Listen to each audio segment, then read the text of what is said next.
שאתה מתחיל, רציתי להבין כן, אם סיימנו עכשיו את הרפואה המקראית, אם אני זוכרת ממש לא, קראת לה, לא.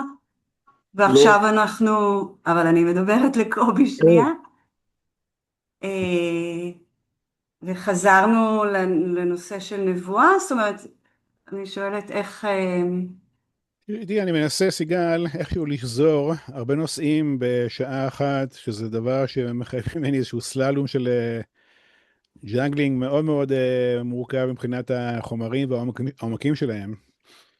נושאים נורא נורא מורכבים, אנחנו למעשה עוברים מהר מדי מנושא לנושא, בלי לתת את הדעת לכל נושא הוא היה צריך לשאול אותו איתו הרבה מאוד זמן. ונושא הרפואה המקראית הוא נושא שקשור לתחום שלם בנבואה, שעניינו זיהוי המחסומים לנבואה, הידיעה לזאת מה הם, מה טבעם, מה שורשם, וגם מה עושים איתם מבחינה קלינית כדי להסיר אותם. הרפואה המקראית אומרת את זה שכל המחלות הקליניות שאנחנו נחשפים אלינו ביום יום, קיבלתי צינון, נזלת, סינוסיטיס, סיאטיקה, כאב גב תחתון, בעיות מחזור, בעיות עיכול וכולי, הם למעשה כולם משקפים כבר איפה קיים, איפה הכלי שהיום אני אדבר עליו, איפה הכלי הוא סדוק, הוא לא מהודק מספיק. מכיוון שכשהשפע האלוהי שממתין בקוצר רוח לנו, שאנחנו נהיה פנויים לו ומודעים אליו וחשופים אליו, וכמו שאמר עליו רבי עקיבא, שהפרה רוצה להיניק יותר ממה שהעגל רוצה לינוק, וזה משל לזה שהאדם, האל ממתין לאדם יותר ממה שהאדם לאל, אז האל והשפע האלוהי, כלומר המהלך הנבואי כבר ממתין לנו והוא קרוב מאוד. ויוצא מכאן שכשהאדם מקבל שפע נבואי והכלי הפנימי שלו איננו מעוגן בצורה נכונה לנבואה, יקרה משהו בגוף שישקף סדק, כמו סדק בחבית שהמים נוזלים ממנה, או כמו סדק בספינה שהספינה טובעת. ואז הסדק הזה יתבטא בסימפטום, והסימפטום הזה יבטא מבחינה פיזיולוגית, אבל יתורגם בצורה שגויה על ידי העולם הקונבנציונלי, שהוא למעשה מבטא את הסדק שקיים בספינה. וזה משפעת ועד סרטן חלילה, כל הקשת הרפואית היא כולה למעשה משויכת למה שמזוהה כסדקים בספינה, באונייה, ענייה, שעניינו איפה קיים המקום שבו המגע של האל באדם מצא את האדם לא מוכן ולא כשיר לנסיעה של אותו השפע. ולכן כל הקליניקה הקונבנציונלית, you name it, מקרדיולוגיה, דרך נפרולוגיה, דרך פסיכיאטריה, דרך רמטולוגיה וכו', הם כולם בהיבטים שונים של רפואת המקרא, שרפואת המקרא טוענת את הטענה הראשונה והבאה, שכל כל הנושאים הרפואיים באשר הם, מבטאים באיזה מקום האדם לא הכין את עצמו בצורה נכונה, ככלי לשפע האלוהי, כשהסימפטום הגופני למעשה מצביע, משקף ומראה מהי העבודה שיש לעשות כדי להכשיר את הקרקע להיות כלי כשיר לעבודה הזאת. לכן הסימפטום הוא אף פעם לא עונש, הוא תמיד רמיזה ואצבע מכוונת לעבודה הרלוונטית. זה למעשה רפואת המקרא, וזה נושא רחב מאוד. הנושא הזה הוא נושא שהוא רב-מימדי, הוא גם נפשי, גם גופני וגם אנרגטי, והוא מחייב הרבה מאוד עיון, בגלל ריבוי הפרטים שיש בו, ואני שוזר אותו מדי פעם כדי להתחיל להכניס לתודעה הישראלית את הרעיון של הרפואה המקראית, שהיא לא עבדה מעולם והיא קיימת ונוכחת, ואני אומר את זה שוב ושוב, שרפואת הרמב"ם היא לא רפואה מקראית, היא רפואה יוונית. מי שקורא עצמו היום רופא, הרמב"ם מטעה את עצמו ומטעה אחרים, הלך לאיבוד בעצמו ומשגע אנשים אחרים. הרמב"ם לא היה רופא עברי וגם לא רופא מקראי, ואפילו גם לא רופא יהודי, כי בזמנו לא הייתה רפואה יהודית, הייתה רפואה יוונית, אז הוא היה רופא יווני במובן הקלאסי, ומה שפרסם אותו כרופא בעל שם, זה שהוא יצא, וזה עכשיו מחבר אותי, סיגל, תודה עם השאלה שלך, כי זה מחבר אותי ישר לנושא המפגש היום, שהרמב"ם נהפך לרופא מפורסם בשעתו, מעבר לרופא שהוא היה, ומי שהוא היה כאדם, אז מה שהפך אותו למפורסם ברפואה, זה שהוא היה הראשון שבא ופרסם ספרות ענפה מאוד, שיש לי אותה פה בבית, אני יכול להראות לכם אותה אם תרצו, ספרים שלמים שבאים ומתנגחים חזיתית עם גלינוס, שהוא רופא המשכי לאבי הרפואה המודרנית, שבא וטבע את כל המושגים האנטומיים הרפואיים עד להיום למעשה, ופתח מהלך שהוא החתך הרפואי של איך נראה גוף האדם מבפנים ובחוץ, ויצא מושגים אנטומיים, פתולוגיים, פיזיולוגיים, שהם עד היום נעזרים בעולם של הרפואה המודרנית.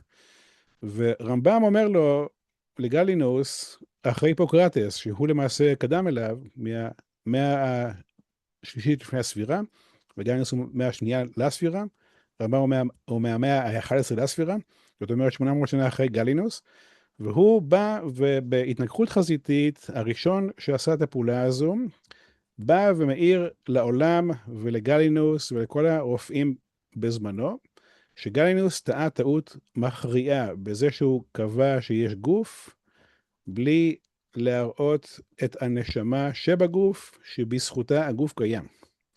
ובכך הוא סטה מן האמת, ויצא מבנה רפואי, שהוא מבנה רפואי חד-ממדי, שבהכרח יביא לשגיאה ולטעות, שזה למעשה הבסיס לרפואה המודרנית.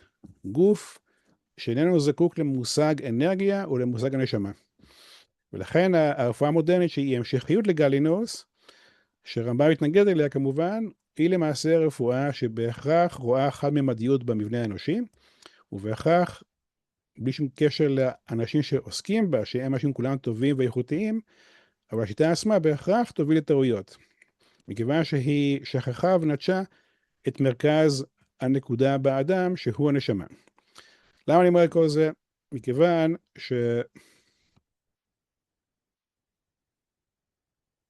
ופה אני מעלה מצגת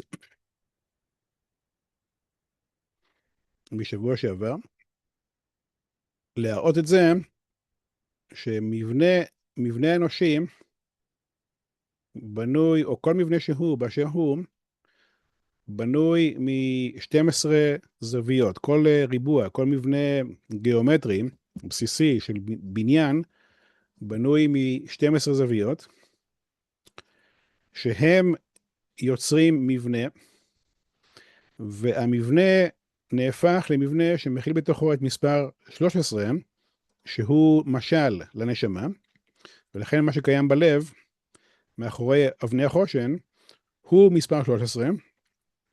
שאלה השאלה הזו, מי קדם למה? האם המבנה הזמין נשמה, או האם הנשמה היא הסיבה למבנה?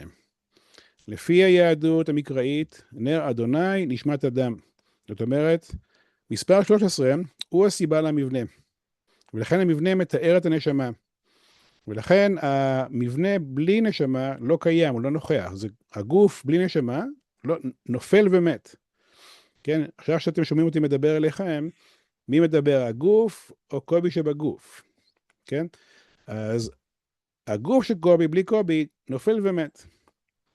ולכן היסוד 13, שחי בכל מבנה, שהוא לא נראה לעין, אבל הוא מוחשי, והוא חד משמעי, הוא בלי אפשרות להתכחש אליו, לא ניתן לומר שהוא לא קיים, כי הוא נוכח והוא מורגש, והנה אני כאן, מרגיש את עצמי, מדבר, הוא יסוד 13 שחי במבנה. היסוד הזה שהוא לא נראה לעין, אבל הוא נוכח בכל והוא קיים בכל, הוא היסוד העמוק ביותר והחשוב ביותר במבנה האנושי, שאני מגדיר אותו במושג the self, או האני. ובלי האני הזה אין מבנה. אבל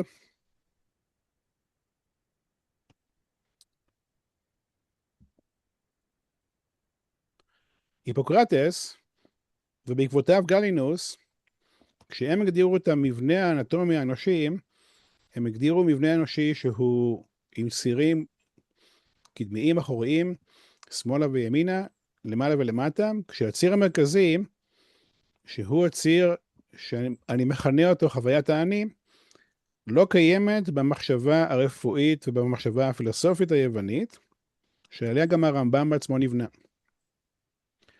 ולכן יש מבנה גופני שהוא נטול חוויית האני בתיאור שלו.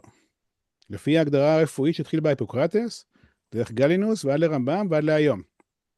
מבנה גופני שהוא ניכר לעין, הצד שלא נראה לעין, אבל שמוחשי, מוכרח בהוויה שלו, מורגש לידי כל, שזה אני כאן נוכח, ההינני של חוות הנבואה, לא מתואר במבנה האנטומי כפי שמצויר או כפי שהוא מתואר במבנה הרפואי שיצר גלינוס.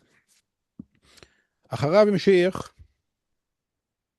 ופה אני ממשיך הלאה, להראות עוד היבטים לנושא הזה, לדבר המורכב הזה, נושא מאוד מאוד מורכב.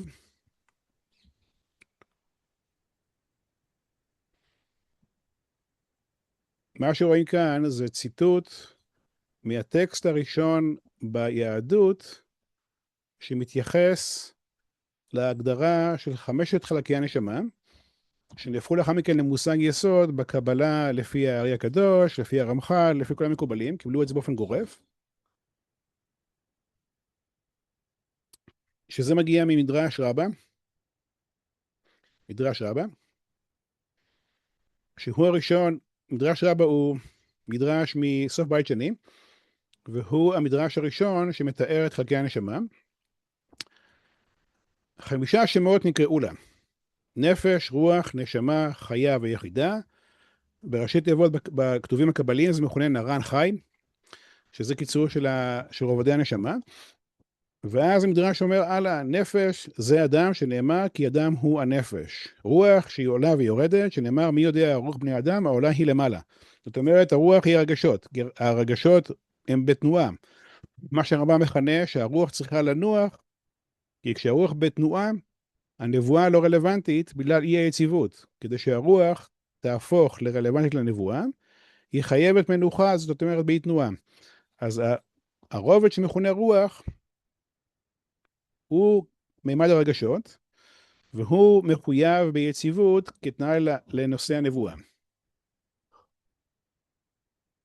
לאחר מכן הנשמה, הנשמה הזו העופה, דבייתא אמרין, העופה הייתה טבע, שהעופה היא טובה, שזה אומר שהנשמה זה הצד השכלי, השכל הפועל, המבנה הקוגניטיבי השכלי שבאדם, שיכול לקחת כמה נושאים, לצרף אותם ביחד, להבין אותם ולהפוך את המרכיבים השונים כביכול לעוגה, זו הנשמה. הנשמה אם כן, לפי המדרש הראשוני, וכך גם הקבלה קיבלה אותו, זה הצד שמבין, זוכר, חושב, לומד ומשכיל. יחידה, כמו שכתוב עליה, שהיא חיה, סליחה, יש פה, החיה צריכה להיות לפני היחידה, היחידה היא האחרונה, אז חיה שכל האיברים מתים והיא חיה בגוף, שהיא למעשה החיה, לשון חיות, לשון חיות יסוד. התבקשתי לדבר על מה זה אותה חיוניות יסוד. חיוניות יסוד זה אותה אנרגיה שמכונה במזרח צ'י או פרנה, שממנה נברא העולם. ביהדות הדבר הזה מכונה, אותה חיוניות יסוד מכונה בדרך כלל בהמשלה על שמות בעלי החיים שמגיעים מהים, כמו לוויתן או כמו הדג, שבלט יונה הנביא, או כמו הלוויתן מתהילים, או כמו הנחש שאחז בו משה רבינו, שכולם היבטים לכוח ויטלי או לאנרגיית יסוד שממנה נברא העולם. וחיה זה היסוד בנפש האדם שהוא עסוק ונוגע באותה אנרגיית יסוד, ולכן הוא קשור גם לנצח, כי אותה אנרגיית יסוד היא אנרגיה שהיא מחיה את הכל, מחזיקה את הכל, נוכחת בכל, אבל לא מושפעת ממה שמחיה. וזה למעשה הופך אותה לאנרגיה כל כך משמעותית וחזקה, שהיא גם מחיה, אבל גם לא ננגעת או מושפעת מהיסוד שאותו היא מחיה. ויחידה, והיסוד חיה לפי הקבלה, זה היסוד שדרכו יש נבואה, מכיוון שהוא קשור למימד נצח שבאדם, והיחידה שהיא האחרונה למעשה, כמו שכתוב פה, שהיא יחידה שכל האיברים משנים משניים, והיא יחידה בגוף. זאת אומרת שעליה חל חוק האחדות של האל, והיא כבר בשורש האלוהות שזורה בו, וכבר יש צד באדם שהוא למעשה שורשו נעוץ באלוהות, והשורש הזה שנעוץ באלוהות והוא לא חל עליו חוק הדואליות, והוא כבר מוכלל בהוויה הכוללת, זה המקום שנקרא יחידה. למה הוא יחידה? מכיוון שהוא אינדיבידואלי בצורה מוחלטת, הוא מיוחד וייחודי בצורה מוחלטת, והוא כבר נעוץ באלוהות. מה חסר פה בדיאגרמה הזו? שהמדרש תיאר והקבלה עד להיום נעזרת בנערן חי, כמו שזה כביכול עובדה קיימת. מה חסר פה? מה שחסר פה זה שמתואר פה 5 סוגי תפקודים שונים, בלי התיאור של מהו ומיהו האני. אין פה תיאור למיהו ומהו האני. זאת אומרת, מבית שני ועד להיום, קבלה לא מתעסקת, ואם נעבור למושגי יסוד בקבלת הארי, שבירת הכלים, קו, ניצוצות, ארי חנפין, מוחין דגלות, מוחין דקטנות, פרצופים של אבא ואמא, וכך, עוד כנה וכהנה, ספירות וכמובן נערן חי. בשום מקום בקבלת הארי אין תיאור, מיקוד ולפתוח את המקום שמכונה האני.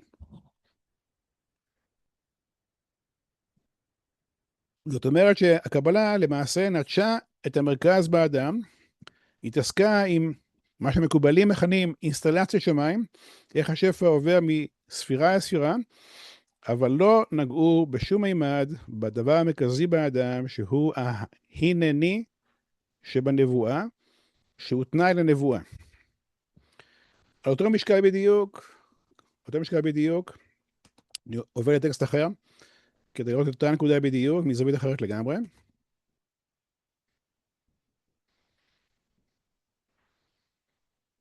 בטקסט שמכונה 8 פרקים לרמב"ם, רמב"ם באותו טקסט עושה הקדמה לפרקי אבות, שם הוא פורס ומפרט את תפיסת הפסיכולוגיה של רמב"ם, כפי שהוא מבין את הפסיכולוגיה האנושית, שהפסיכולוגיה של רמב"ם לגבי מחלות נפש ותיקונן תלוי בדרך האמצע, שדרך האמצע הוא התנאי להבראה הנפשית, והוא מגדיר 5 חלקים תפקודיים לאדם, שהראשון זה כוח חזן, והוא אחראי לקיום הגוף. השני הוא הכוח המרגיש, שקשור לביטוי החושים. השלישי הוא הכוח המדמה, שקשור לדמיון שעליו הנבואה מתלבשת. לאחר מכן זה כוח המתעורר, שקשור לרצונות, לנטיות רגשיות, ובאופן כללי לביטוי רצוני מיידי, איפה שקיימת הבחירה. ובסוף הכוח השכלי, שהוא נותן לו, לכוח השכלי, את המעמד הגבוה ביותר בנפש, שקשור להשכלה ולהבחנה ולבחירה ולחשיבה ולשאר המערכות שמייצרות למעשה תהליכים קוגניטיביים.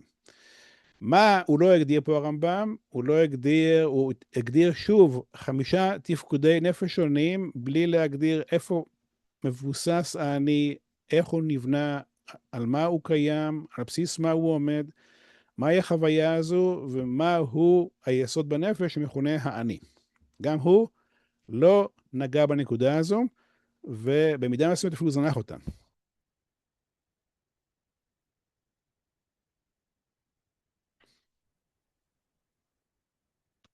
זאת אומרת, אנחנו רואים שמסוף בית שני ועד להיום, שום טקסט ביהדות לא מתעסק בהני. ועל זה אמר הלל הזקן, שאם אין אני לי מי לי, וכשאני לעצמי מה אני. זאת אומרת, העיסוק, אם אני לא כאן, מלכתחילה, עם מה יש בכלל לעבוד. אם אני לא כאן בשביל עצמי, אז מי יהיה פה? אבל אם יבוא מישהו וישאל, למה לעסוק באני, הדבר הזה מוביל לאגוצנטריות תפיסה שהיא תפיסה מצמצמת, אז בא הלל ואומר, אם אני לא כאן, אז מי יהיה כאן? אבל כשאני כאן, אז ההתפתחות הנכונה של האני הוא הידיעה של מהו תפקידו, מהו תכליתו, לאן הוא הולך, ומה הוא בא לשרת. ואז אותו אני נהפך לכלי מרכזי, שעל בסיסו הנבואה מתאפשרת. אבל מבית שני ועד להיום, אנחנו רואים, לא עסקו בזה בכלל, והשאלה היא מדוע, זו שאלה שהיא כבדת משקל.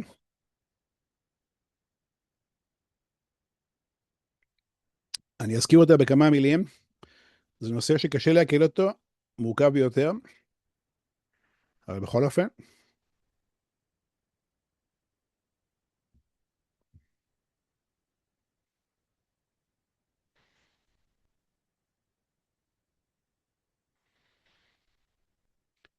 אתם רואים את המדרש הזה שכתוב אצלנו ראש לחנאי?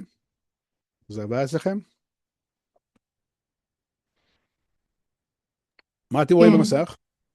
כן, תנורו של עכנאי.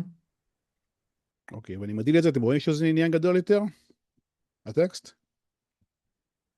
זה טקסט שהוא, כבר דיברנו עליו בעבר, במפגשים הראשונים, הוא טקסט אולי המכריע ביותר והחשוב ביותר, שהוא למעשה הטקסט אולי הכי, הייתי אומר, הכי הרה גורל, שיש במדרשי חז"ל מאז ועד להיום, שהוא בא ומראה משהו מסוים, שהוא מתאר את הזוועה שבמציאות היהודית. ויש פה ויכוח בין החכמים, שרבי אליעזר מתאר וחכמים מטמאים בלי כניסה על מה הוויכוח, רבי אליעזר הגדול, רבי אליעזר אוקנוס, מתאר, ושאר החכמים באופן גורף מטמאים.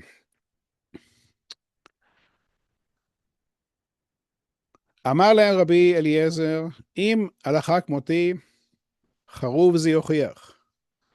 נעקר החרוב ממקומו, אמרו לו, אין מביאים ראיה מן חרוב. מה זאת אומרת? אם ההלכה כמו שאני אומר, העולם הטבעי, חוקי הטבע, יעידו כמוני. כך היה, החכמים לא מקבלים. חזר ואמר להם, אם הלכה כמותי, אמת המים תוכיח. חזרו המים חזרה לקבותיהם, כלומר נגד כוח הגרביטציה. אמרו לו, הם מביאים ראיה, אמת המים. מה הוא אומר? שאם ההלכה היא כמוני, העולם הפיזיקלי בחוקים שלו יעידו כמוני. אמרו לו, לא מביאים את הראיה על התורה לפי חוקים פיזיקליים. אמר להם, אם הלכה כמותי, חוקי התורה וכלליה, כללי הלימוד של התורה, יוכיחו שאני צודק, איתו כותלי בית המדרש ליפול. כלומר, בית המדרש וכללי תורה מדברים כמוהו. חזר ואמר להם, אם הלכה כמותי מן השמיים יוכיחו, ולזה אני מכוון במדרש הזה, אם אני אומר שההלכה היא כזו, שהשמיים יגידו דעתם, כלומר שהאל יבוא ויחווה דעתו, מי צודק, אני או אתם, יצאה בת קול ואמרה, מה לכם אצל רבי אליעזר שהלכה כמותו בכל מקום? עמד רבי יהושע על רגליו ואמר, לא בשמיים היא. אין לנו משגיחים בבת קול.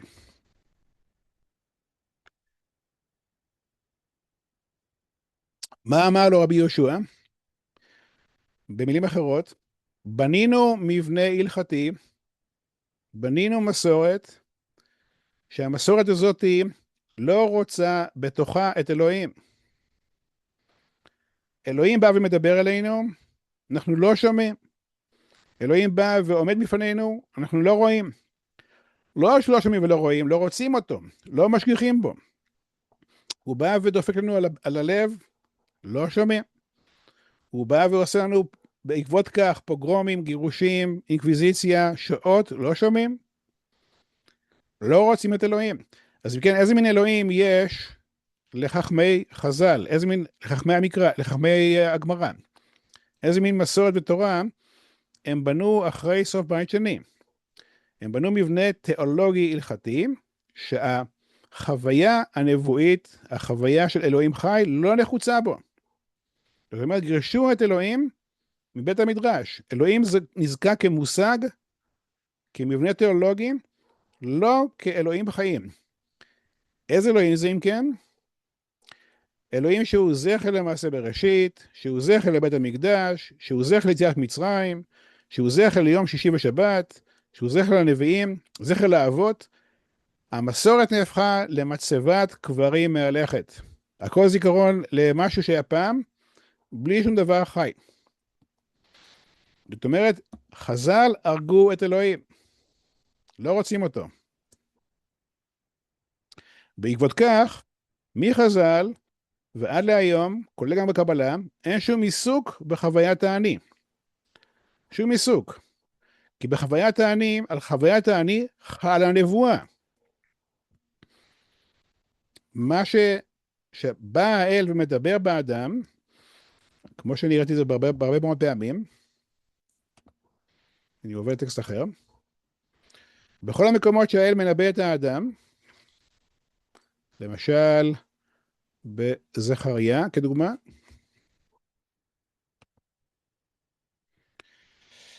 וישב המלאך הדובר בי, ויעירני כאיש אשר יאום משנתו. המלאך לא מדבר אליי, הוא מדבר בי בתוכי. דוגמה נוספת,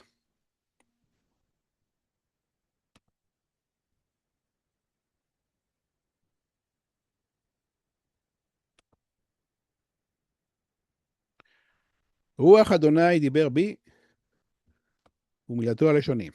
דוד המלך אומר את זה, הוא לא מדבר אליי, הוא מדבר בי בתוכי. דוגמה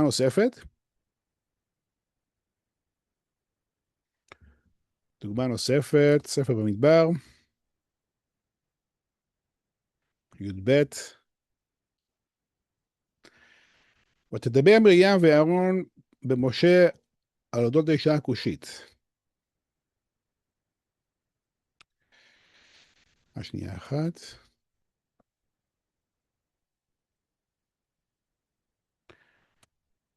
לא כן עבדי משה בכל ביתי נאמן הוא, פה אל פה אדבר בו, ובמראה ולא בחידות, ותמונת אדוני יביט. איך אני מדבר אליו? פה אל פה אדבר בו. זאת אומרת, החוויה הנבואית היא בתוך מסגרת חוויית האני. אלוהים מדבר בי, בתוכי. ולכן העיסוק במרכיבים וביסודות שבונים את חוויית האני, נהפכת לעבודה נבואית במובן קלאסי, במובן הכרחי. למה? כי כשיבוא האל וידבר בי, יהיה לי להבחין מתי הקולות שאני שומע בתוכי הם קולות שלי, ומתי הדיבורים שאני שומע בתוכי הם לא שלי. מהי ההבחנה בין אני לבין קול שהוא חל בי, אבל הוא לא אני.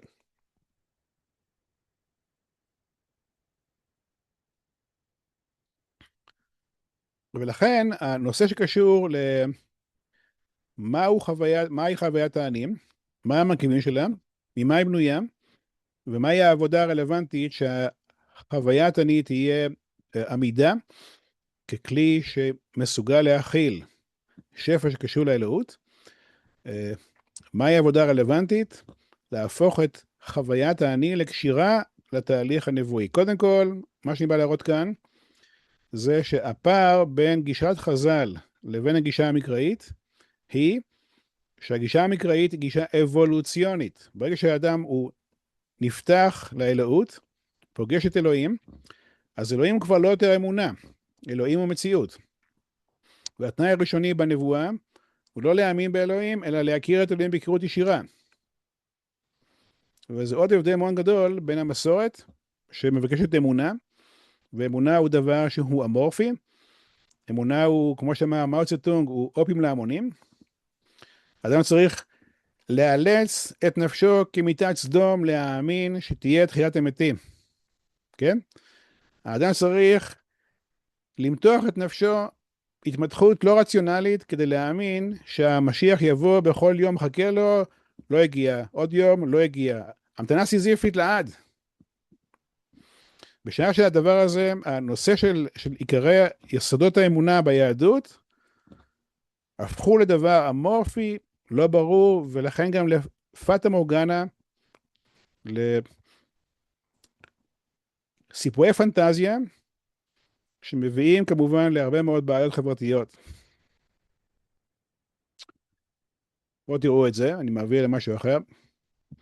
פה יש את יסודות האמונה של הרמב"ם, כמו שהוא יכתיב אותם, וכשהרמב"ם דיבר על עיקרי האמונה, הוא לא התכוון למה שמאמינים בו, אלא הוא התכוון למשהו אחר לגמרי, שהמסורת נבנתה עליו בצורה שהוא לא התכוון. הוא לא התכוון לומר שיש 13 יסודות שצריך להאמין בהם. הוא לא האמין באמונה הרמב"ם. כן, הרמב"ם לא האמין בצורך להאמין. הרמב"ם אומר את הדבר הבא. כן, אני עובר מנושא לנושא, אבל זה באותו עניין. הרמב"ם אומר שהכל מתחיל מיסוד היסודות ועמוד החוכמות, לידע, לדעת שיש שם מצוי ראשון, לא להאמין בו, לדעת אותו. זאת אומרת, המהלך מתחיל בנבואה מידיעת אלוהים ולא מאמונה באלוהים. אז כשהוא בא ואומר שיש 13 יסודות לאמונה היהודית, הוא לא מדבר על אמונה בכלל, הוא מדבר על 13 יסודות מהם מורכבת המציאות. ובתוך זה יש את תחיית המתים, שהמשמעות היא תהליך הרגנרציה הנפשית, תהליך ההתפתחות הנפשית של מה שאמר על עצמו קודם. בואו תראו את זה שוב, אני שוב אראה את זה.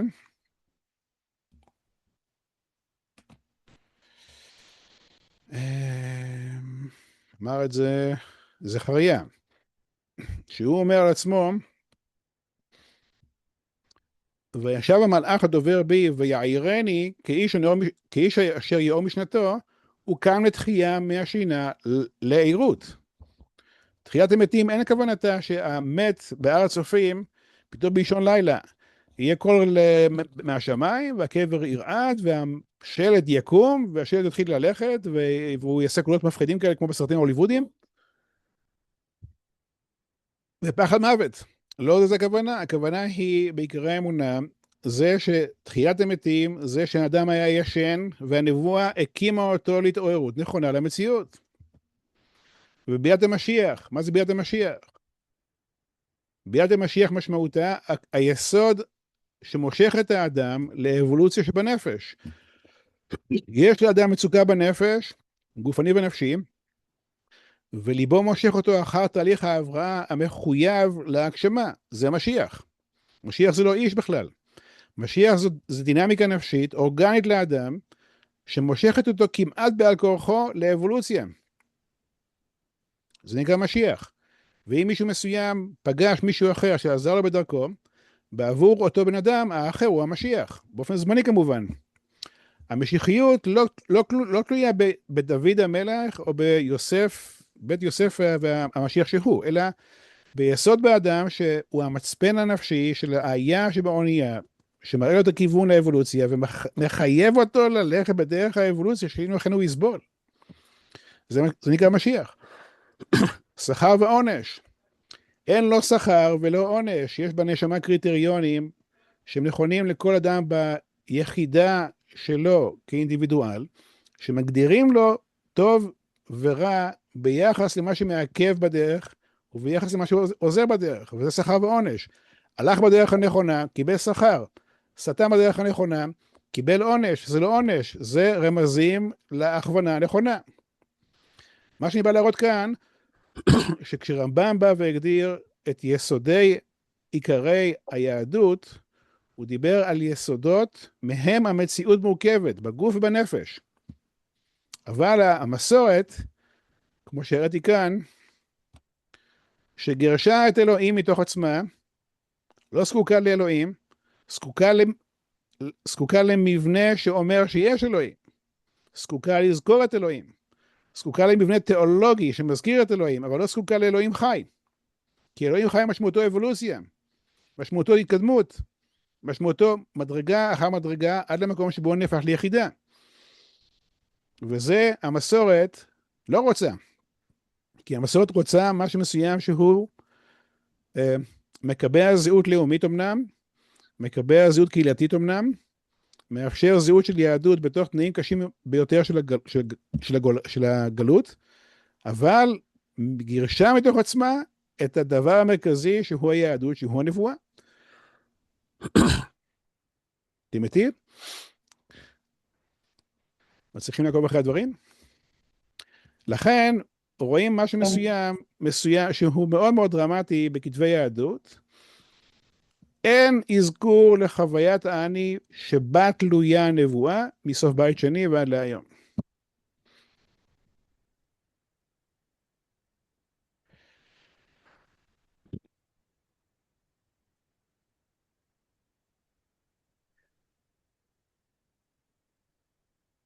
מה אתם אומרים על זה, עכו? מה דעתכם על הדבר הזה? עכו, עד לעכשיו, איך הדברים פוגשים אתכם? זה מרתק. זה מרתק, אבל באמת צריך להעמיק בכל דבר. ופה אני מראה משהו מסוים בקצה המזלג, שהוא למעשה הזוועה שבדבר. הזוועה שבדבר, מכיוון שאנחנו רואים שהמבנה המסורתי, עקב שהוא גירש מתוכו את אלוהים, עקב שהוא יצר מבנה תיאולוגי שכביכול מחיה את אלוהים, אבל באמת לא רוצה בו, לא מעוניין בו, אלוהים בא ומדבר עליו, הוא לא משגיח בו, אלוהים בא ומראה לו כיוון, הוא לא רוצה לראות את הכיוון, הביא ליהדות את כל השעות הפוגרומים, האינקוויזיציה, הגירושים וכו', שבאו ליהדות עקב כך. עכשיו, אומרים חז"ל, אין פורענות הבאה על ישראל שאין בה מחטא העגל. כל מה שבא ליהדות כפורענות, הוא למעשה ענפים מהשורש שהוא חטא העגל. מהו חטא העגל?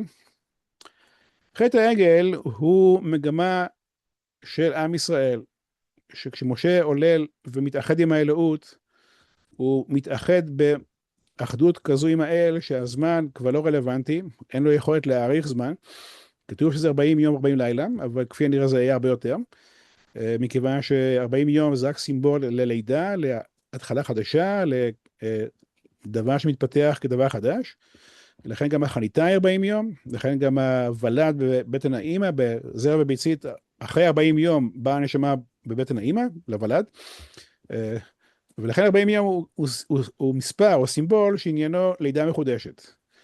אז עם ישראל מחכה למשה רבינו, והוא לא מגיע, הוא בושש מלהגיע, ואז מה שהם עושים זה עגל, ואומר על העגל הזה אהרון, אלה אלוהיך ישראל אשר העלוך ממצרים. מה בעצם הוא אומר לו, לעם ישראל? שהוא בונה לאלוהות מבנה שמכונה עגל, שמשמעותו עגול, שמשמעותו גלגל, דבר שאני יכול לאחוז בו, דבר שאני יכול להחזיק בו, דבר שיש לי את היכולת להעריך ולהבין לאן הוא הולך ומהי המחזוריות שצפויה בו. אז עם ישראל בונה עגל שמשמעותו היכולת לאחוז בהבנה שלו את אלוהים כמו שהיה עד כה, ואז להפוך את זה לסיסטמה. זה בדיוק מה שעשו חז"ל. חז"ל עשו בדיוק את זה. הם בנו עגל. מהו העגל? מבנה מחזורי. והם בעצמם דרך אגב אומרים את זה. הם אומרים, מאז חורבן הבית, אין לו לקדוש ברוך הוא, אלא ד' אמות של הלכה. זאת אומרת, קדוש ברוך הוא איפה הוא קיים? בתוך הריבוע. איפה הוא לא קיים? בשאר העולם. למה?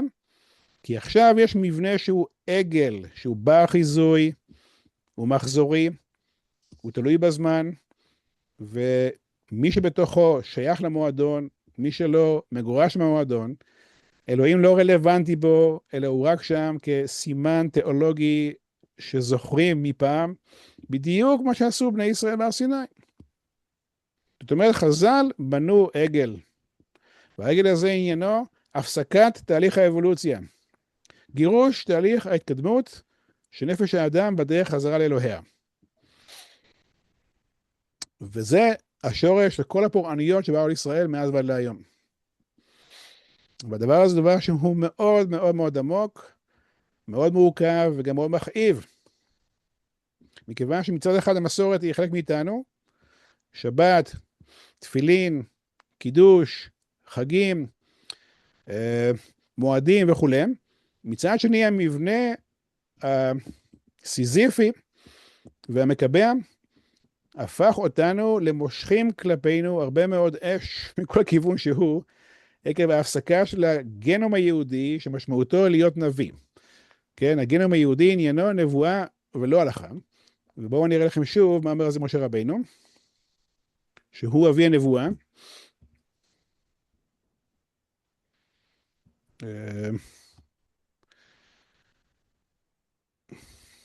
לא פה, סליחה.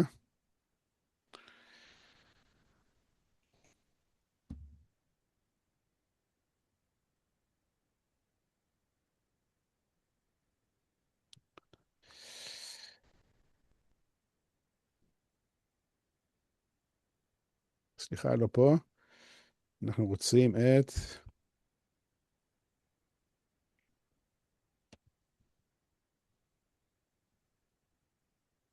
כן, זו פרשה שקשורה לבושש משה.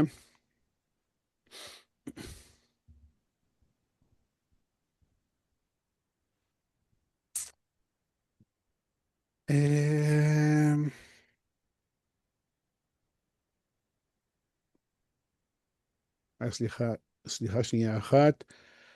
לא לזה הכוונה.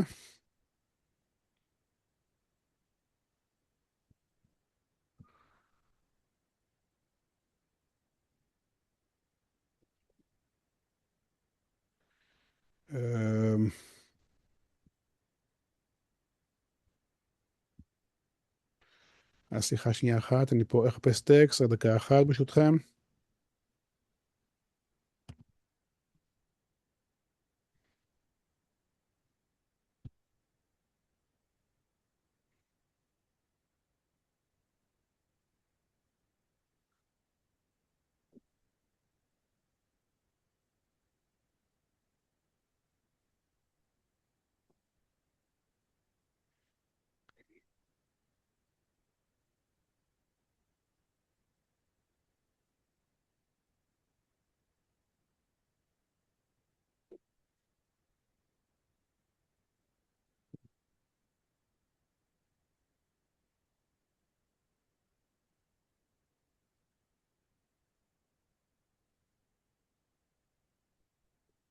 לא זה, השנייה אחת.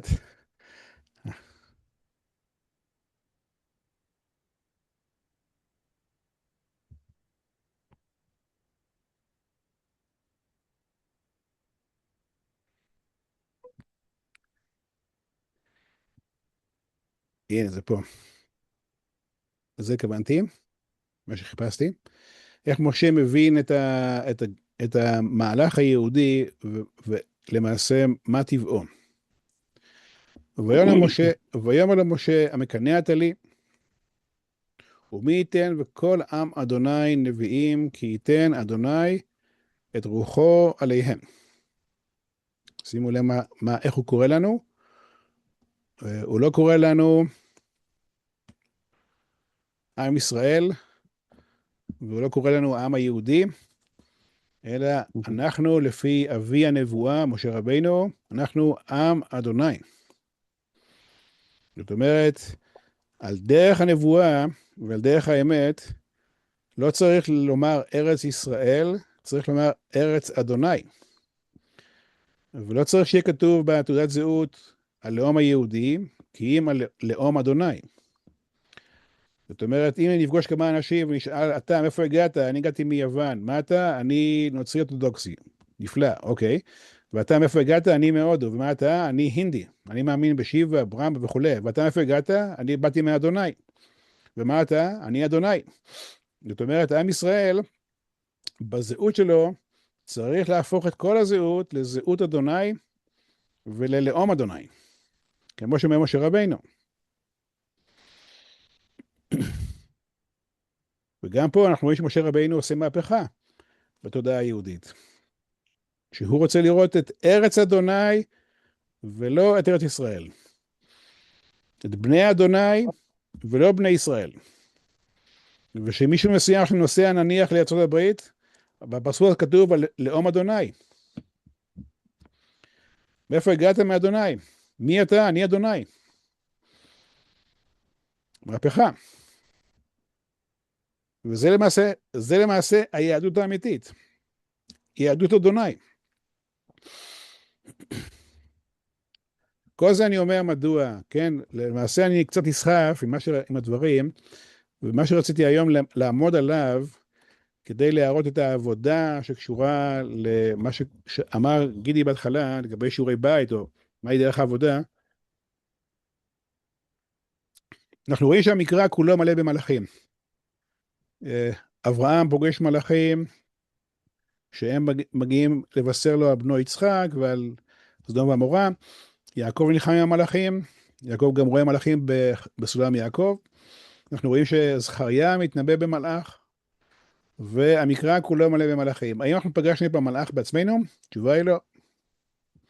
אנחנו רואים שמלאך הוא חלק מתהליך הנבואה. היסוד באדם שמסוגל לזהות מלאך. רמב"ם מדבר על מלאכים בצורה הבאה.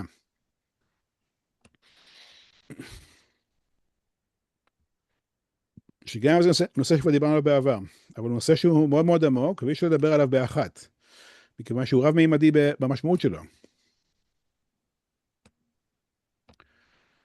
אני אקרא את זה בצורה אחרת, כדי שזה יהיה יותר מובן וקל לעיכול או להכלה. כל הכוכבים ומסלולי הכוכבים, הם כולם בעלי תפיסת אני, ובעלי הבנה למציאות, ובעלי השכלה, היגיון ואינטליגנציה מתפתחת. כל הכוכבים והמסלולים שלהם בעלי חוויית אני, תפיסת עולם והשכלה מתפתחת. והם חיים ועומדים ומכירים את מי שאמר והיה העולם. כל אחד ואחד לפי גודלו לפי מעלתו, משבחים ומפארים ליוצרם כמו המלאכים. מה העניין לשבח ולפאר? ברגע שהיסוד מחובר אל האלוהות, אל השורש, אל המקום שממנה נובעת החיות והחיים בעצמם, ומבטא את זה, ועושה עם זה משהו, ביטוי לחיות ולשורש אליו הוא מחובר, זה נקרא לשבח ולפאר. כן, לשבח ולפאר אין משמעותו כמו החבר'ה של רבי נחמן בכבישים, שהם רוקדים על טריפים ועל אסיד ועל MDMA, והם כביכול משבחים ומפארים. זה לא נקרא לשבח ולפאר, זה נקרא להיות על טריפ. לשבח ולפאר משמעותו להיות מחובר אל השורש, ולבטא את מה שמבקש השורש לבטאות, ואז האדם משבח ומפאר.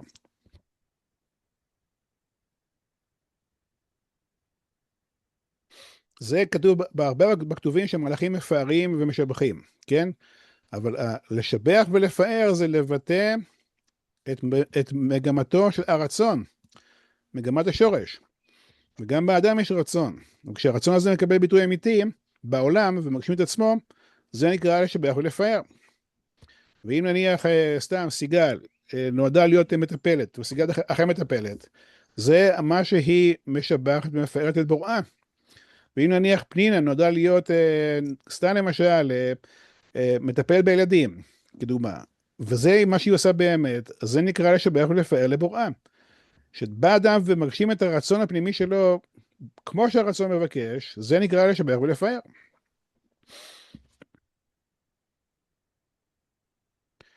וכשם שמכירים את הקדוש ברוך הוא, כך מכירים את עצמם. זאת אומרת, ככל שהאדם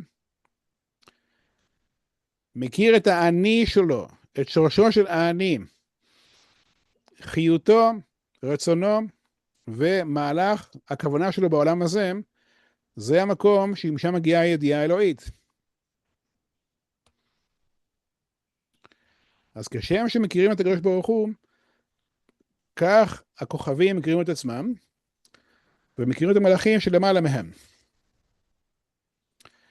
ודעת הכוכבים ומסלוליהם מעוטה מדעת המלאכים, אבל גדולה מדעת בני האדם. למה אני אומר את זה שוב ושוב? מכיוון שאנחנו חיים בתוך כדור הארץ שהוא כוכב, והוא בעל דעה גבוהה משלנו.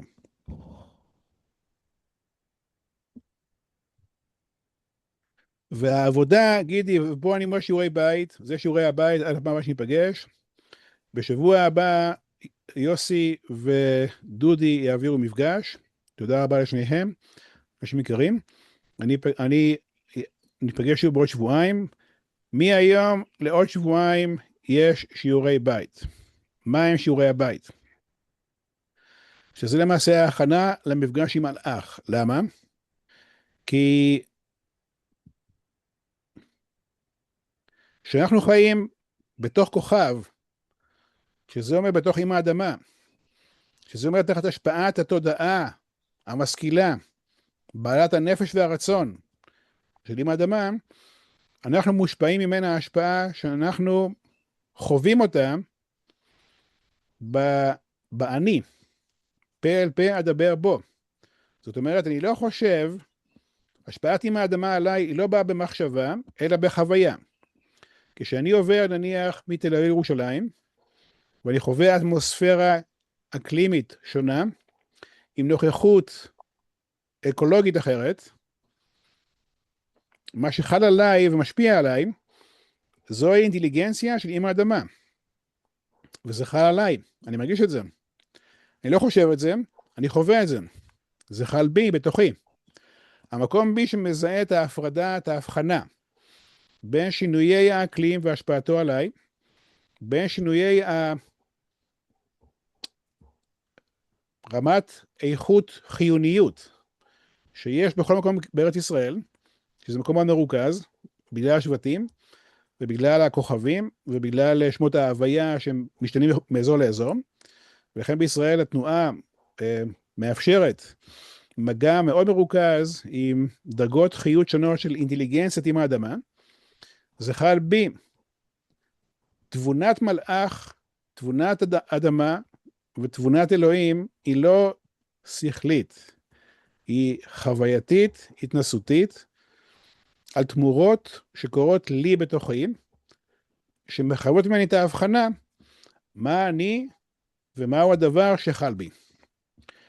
לפני שניגשים למלאך, לנבואה ולאלוהים, שזה כבר דרגות מאוד עדינות, לא דווקא עוצמתיות. העוצמה שלהם זה בעדינות, ולא כן, עוצמת אלוהים היא בכל דממה דקה. לא ברעש אלוהים, לא ברוח ולא באש, כי אם בכל דממה דקה. עוצמת האל זה בלחישה, ולא ברעש. בעדינות של אותה לחישה, המבנה כולו משתנה, אבל לזהות את הקול הזה, מה שמקדים אליו, זה הידיעה מי אני ומי הוא. מה אני ומה הוא. והתרגול לנושא הזה, מהיום לשבועיים הקרובים, גידי, פנינה וכל החברים שרוצים את העבודה הזאת, זה מעכשיו לא נוסעים גידי, אתה לא נוסע לריקודים בנסיעה עיוורת. אתה לא נוסע בנסיעה אוטומטית. הייתי מציע אפילו לא לשמוע מוזיקה בדרך, והרצאה בדרך, אלא להישאר דרוך וקשוב, איך המקום שדרכו אתה עובר, משנה את איכותו, ומה השפעתו שלו עליך. אתה תרגיש את זה. כמו שמרגישים את הים, והשפעתו עליי, כמו שמרגישים את השפעת הירח, והשפעתו עליי, כמו שמרגישים את ירושלים והכותל המערבי, השפעה חזקה מאוד, והשפעתו עליי, וכך הלאה והלאה. מדבר, מול שפלה, לחות מול יובש. זו חוויה שכולם מרגישים אותה, אבל לעצוב לנסח אותה, וזה מקרב את האדם לאינטליגנציית תודעה גבוהה מאיתנו, שהיא הפלנטה. זה נושא שהוא מאוד מאוד רב-ממדי. כל העולם השבטי של תרבויות ארצות הברית, האבוריג'נים, אסקימואים, אפריקאים, נבנים על המקום הזה, של המסוגלות לתת שפה והאנשה, האנשה לא בעין אלא באלף, לתת כוח נפשי, אנושי, שמדמים את תכונות עם האדמה לאיכות אנושית. ובכך הם מגדירים והופכים את המסוגלות לשיח עם האדמה, שהיא תודעה גבוהה מאיתנו, לשיח פתוח. שהשיח הזה, נפש הפתוח, המשמעות שלו בנפש, זה מסוגלות להבחנה מי אני ומי היא. מה אני ומה הכוח שפועל עליי. כדי שלא יקרה לנו מה שכותב פה הרמח"ל, שנייה אחת, בדרך השם, ברוח הקודש, אכן, עוד יקרה שיושפע בלב האדם שפע שיעמידהו על תוכן עניין מעניינים, אך לא ירגיש בו המושפע, אלא כמי שנופל מחשבה בלבבו. ויקרא זה לפעמים על דבר הרחבה, רוח הקודש, כדברי חז"ל, אבל, שהוא השפעה נסתרת, אבל, רוח הקודש באמת הוא שיהיה ניכר ונרגש בבירור לבעליו כמה שכתוב. זאת אומרת, ההתחלה של רוח הקודש המאובחנת היא שלא יקרה לי משהו מסוים שאני בדיעבד מייחס את המחשבה אליי, אלא אני יודע מה הדבר שחל בי, איך הוא פגש אותי, מה הוא אומר בי, ומה מקורו. ההבחנה הזו היא התנאי לנבואה. היא התנאי לנבואה.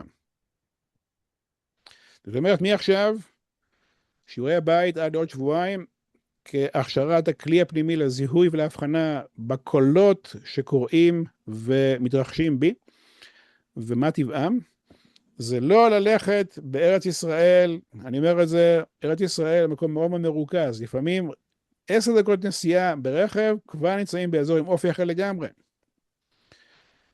אף פעם לא לנסוע או ללכת בארץ ישראל הליכה עיוורת. כי בכל מקום יש נוכחות אחרת, עם השפעה שונה על המבנה האנושי, שמכתיבה הרגשה שונה, מחשבה שונה ואפשרות פנימית אחרת. השיעורי בית זה לעצור, לחוש בזה ולקרוא לזה בשם. מהי אותה איכות? מה טבעה של אותה איכות? זה הצורה שהקדמונים בנו מיתולוגיות, שהם למעשה סיפורים המתארים אינטליגנציה פלנטרית, וכוכבית.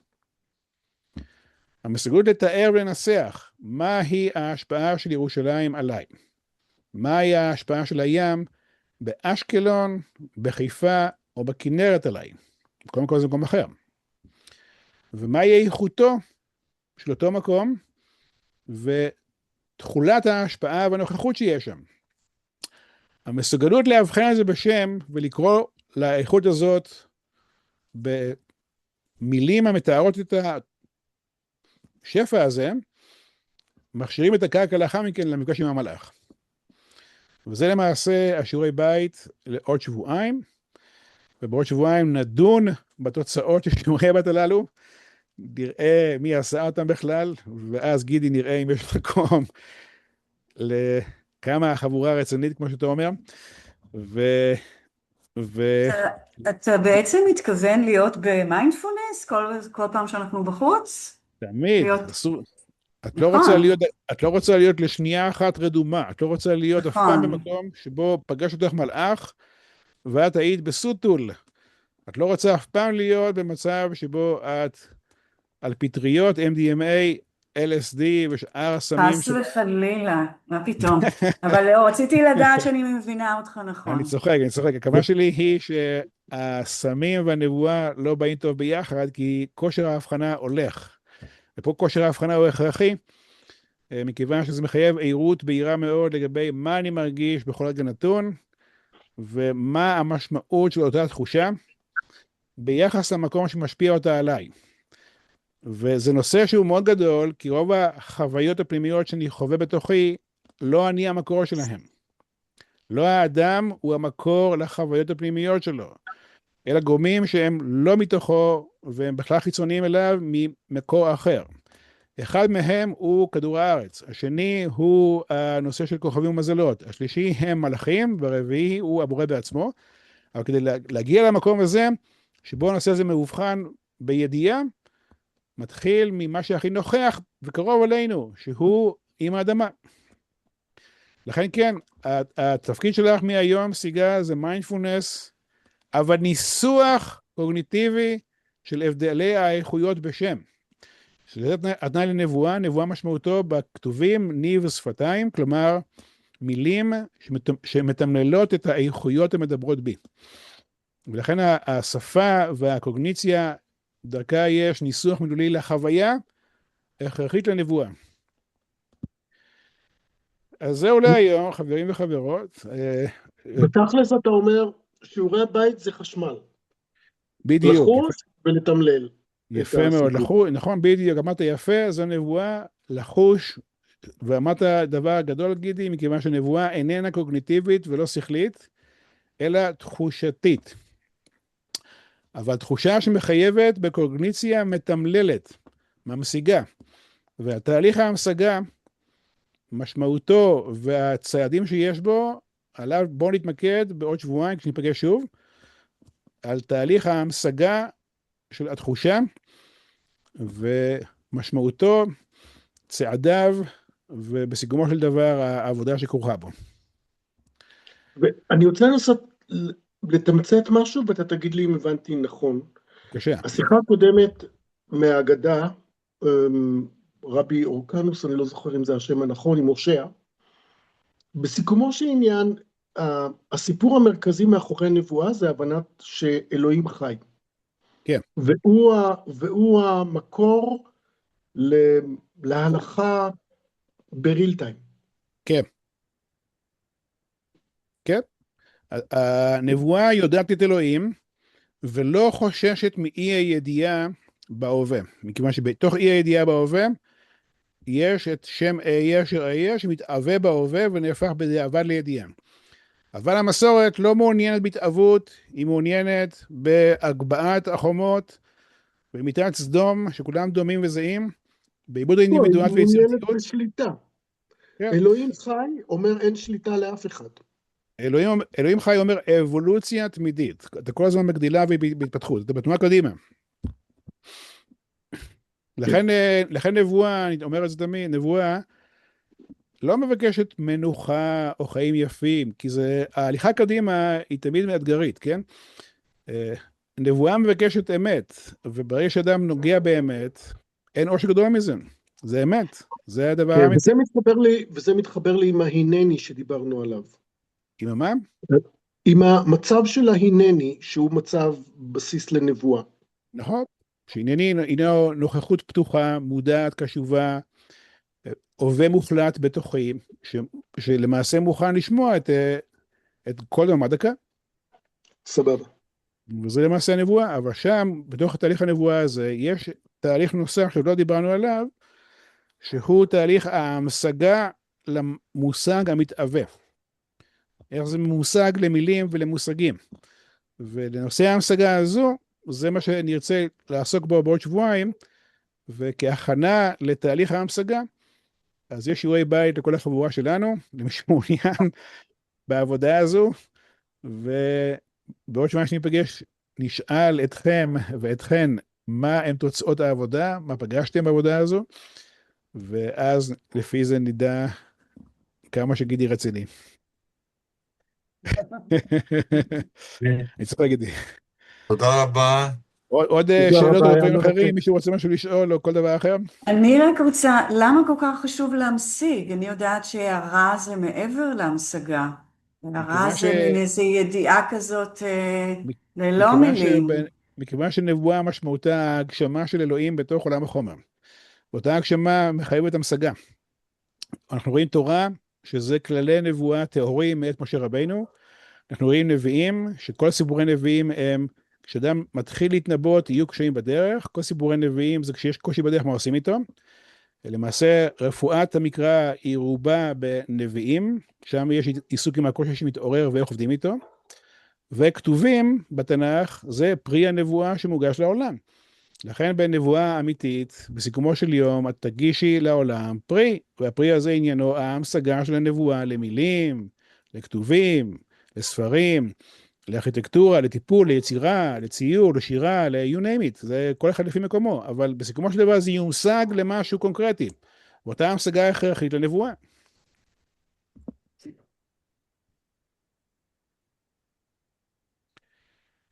או שאלות חברות וחברים, או שהכל ברור, נראה לי שכולם... אני רציתי לשאול משהו.